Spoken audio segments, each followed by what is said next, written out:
Good, Concord 10, welcome to Gatwick, taxi second right on Juliet, hold short of Romeo. Second right Juliet, hold short Romeo, super 10. Guys, this is 386 Yankee, request taxi. Good, 86 Yankee, taxi left of Mike, hold Mike 1. Mike 1, 386 Yankee. VATSIM not only sounds great, but it can also make your flight sim experience feel more immersive, challenging and intensely realistic. Getting started on VATSIM isn't easy though, and on this short tutorial I'm going to run you through your first login to the VATSIM network. Be sure to check out the first VATSIM Essentials tutorial on this channel to make sure you have all you need in terms of software and add-ons to be able to log into VATSIM. Once you have everything downloaded and installed, in just a few moments' time, I'll take you through planning your flight, to getting in the cockpit, and then joining the virtual air traffic environment on both Microsoft Flight Sim 2020 and Prepare 3D. Face south. Push it up above the face to the south, we use the center face. Direct to Tom's at 64 Papa, the taxi we need to cross the runway, we've planned Alpha 1. Tom's 64 Papa, Gatwick, hello, hold Yankee 3. Hold Yankee 3, Tom's 64 Papa. Hello and welcome back to the Airborne Lawyer YouTube channel. Let's get started in getting you logged in to VATSIM. I've logged into SimBrief and I'm going to click here on New Flight. This will take me to my dispatch options page. So what I'm going to do today is set up British Airways Flight 117 from Heathrow to New York. It automatically selects an alternate and suggests the date and time of my departure. I'm going to fly the Boeing 787-10 today, and we'll call it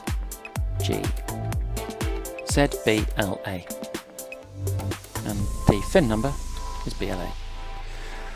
I will allow it to set passengers, zero fuel weight and cargo automatically. It says I've got a scheduled flight time of 7 hours and 45 minutes and we're expecting to depart from runway 27 right and arrive on runway 13 right. If I want to, I can add extra fuel and play about with the taxi out and taxi in times.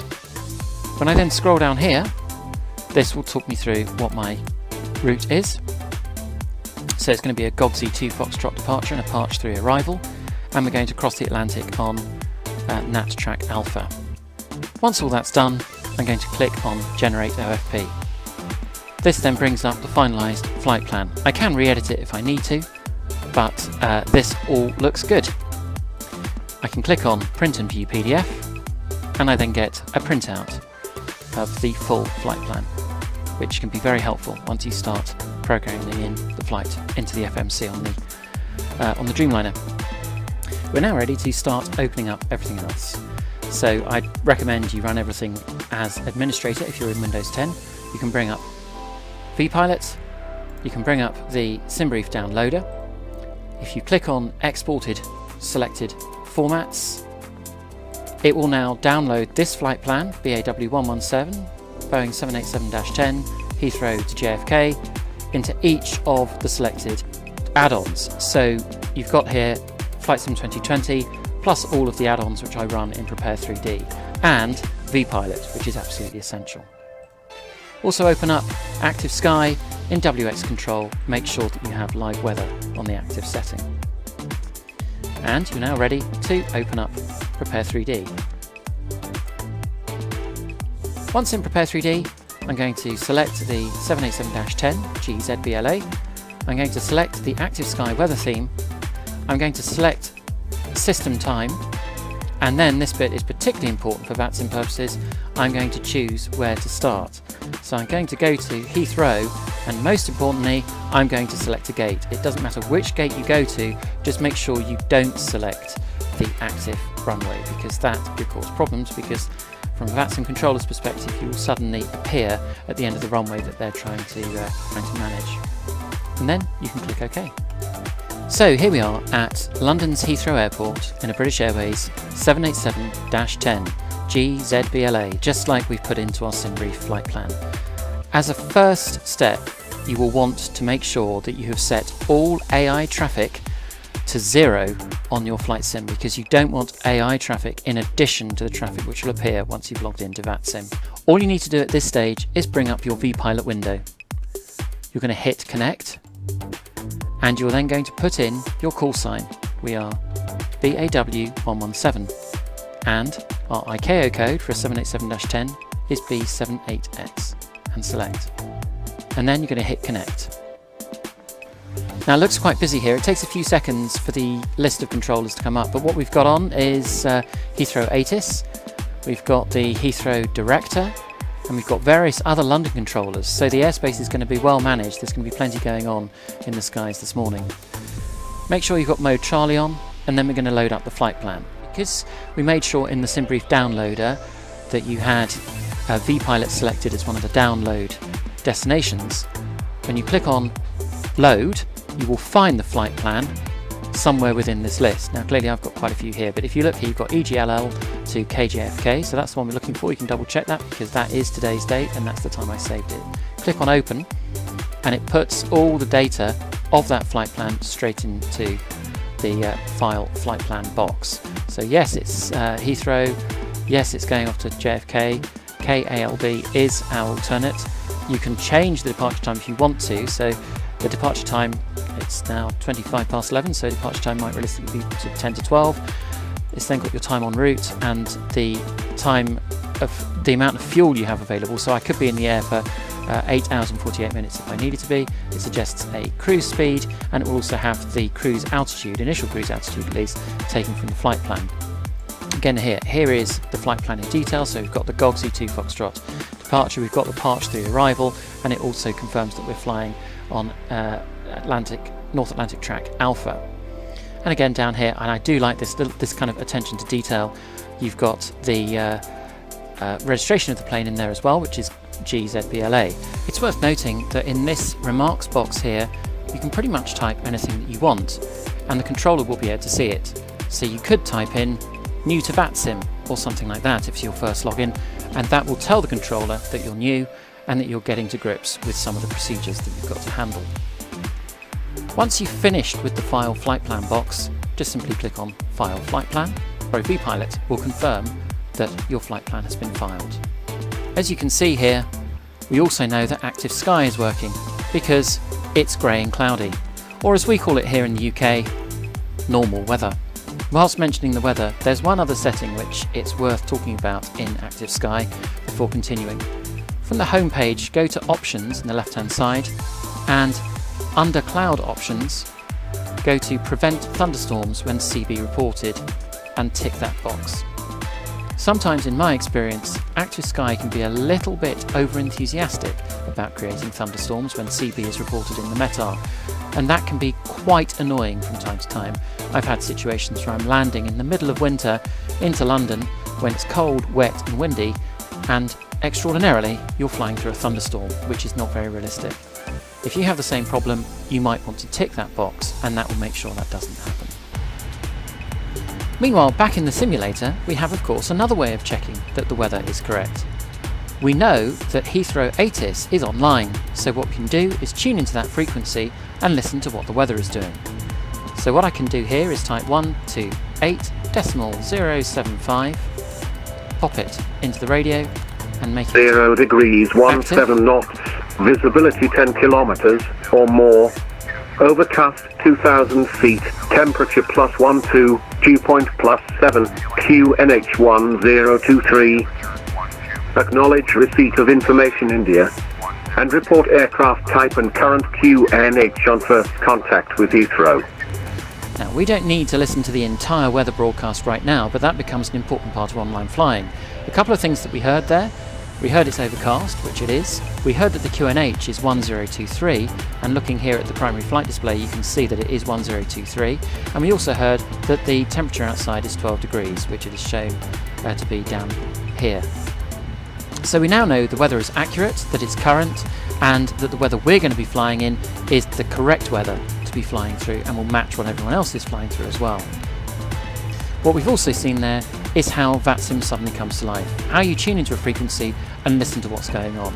So what we can also do is tune in to, well, let's listen to Heathrow Tower, 118.5, and see what that has to say. 118, 500, pop it into the active box. 6, expect to stand 519 Iberia, 3170. Tower low, speedbird 985 with you, 27 right, 6 miles. Speedbird 985 Tower, hello, continue approach. Continue, and it's actually 8 miles, sorry, speedbird 985. Roger, no worries. Hello, 778 Fox 512 with 320. This is what the Heathrow director's saying at the moment. Let's have a tune into that. So, Sorry 8, nothing further, my Unicom, goodbye. Unicom, bye, sorry 8. Star Trek 1701, nothing further, my Unicom. Confirm Unicom for 1701. Hey firm, brake shut off, speed 1 better, descend, flight off. so he's also quite busy as well.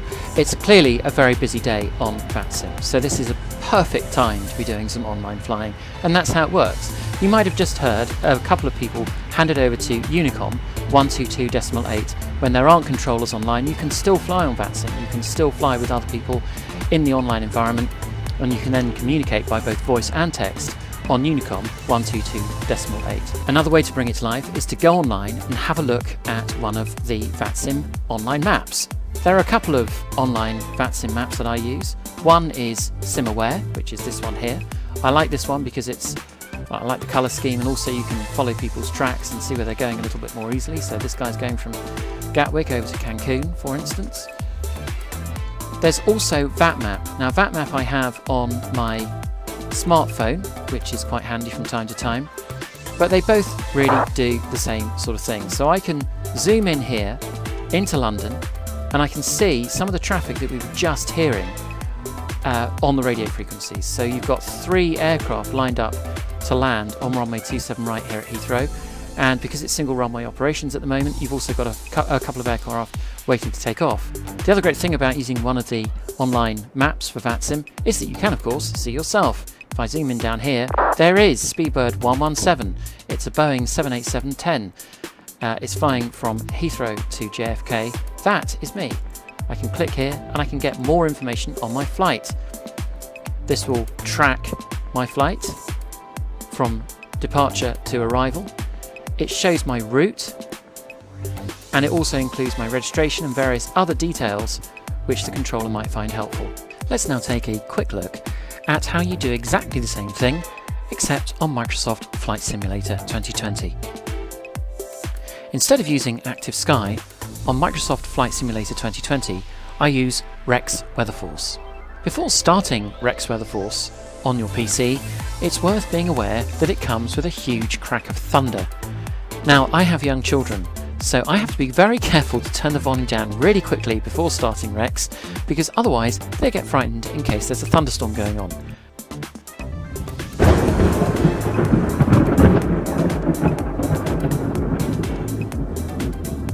Pretty intense. Pretty intense. That's the kind of thunderclap you get if the storm is right overhead. And that happens every time you open Rex WeatherForce. I've not found a way to switch it off yet. I might have missed something in settings, and if I have, please do direct me to where I need to go to avoid frightening children in the future. Anyhow, Rex WeatherForce, there's lots of online reviews about this. I'm not going to go into that in any detail right now. Once you've got it started, you leave it like this, and then you start up Microsoft Flight Simulator. Once you have Microsoft Flight Sim 2020 opened up, click on the world map and make sure that your aircraft of choice is selected. On this flight, we're going to be flying the 787-10. It's at this stage that it's very slightly different, because you'll need to load the flight plan into the sim at this stage. So click on Load at the bottom and click on Load again. This will take you to the folder within Microsoft Flight Simulator where all the flight plans are saved from the SimBrief downloader. A little way down here you'll find Heathrow to JFK, 28th of March 2021. That is today's flight plan. If you click on Open and just wait a few seconds, bingo, there is your flight plan. However, there's one thing you need to be quite careful of. As things stand, it's going to start me on runway 27 right. That is currently the active at Heathrow. So I need to change that to some kind of gate. Doesn't matter which one. Let's find one which is big enough to take a Dreamliner. There we go. Stand 547. That'll do. That's as good as any. If you are using Rex WeatherForce, you'll also just need to check your flight conditions. In particular, you'll need to make sure that the skies are clear. You'll also want to make sure that all AI traffic is set to off. With all that done, you can now click on Fly. So here we are back at Terminal 5 at Heathrow, this time in Microsoft Flight Sim 2020, and once again we are in the 787-10, albeit this time we are in the Boeing house colours. If you are using Rex WeatherForce, you will need to start the weather synthesis now. So you hit Start Weather Synthesis and Start Synthesis again. It will take a few moments to load the weather in, but you'll notice that it doesn't automatically load the weather in at the point when you start the sim. The skies, I'm afraid, outside the window here are not clear and blue just now.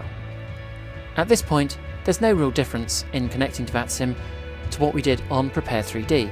Click on Connect, make sure that your call sign and aircraft type code are correct, and then click Connect again. Click on Mode Charlie, and then you need to load your flight plan. This is exactly the same as what we just put into Prepare 3D a few moments ago, so I can just go File Flight Plan. I am now connected up to VATSIM, and I've filed my flight plan, and I'm ready to go. And it really is as simple as that. For both Prepare 3D and Microsoft Flight Sim 2020, it's about creating your flight plan, for that I use SimBrief, connecting to VATSIM, for that I use vPilot, and then making sure that your weather is sufficiently accurate. In Prepare 3D, I use Active Sky, and here in Microsoft Flight Sim, I use Rex WeatherForce. I hope this tutorial has been helpful, and I look forward to seeing you again for another VATSIM Essentials tutorial here on the Airborne Lawyer YouTube channel very, very soon.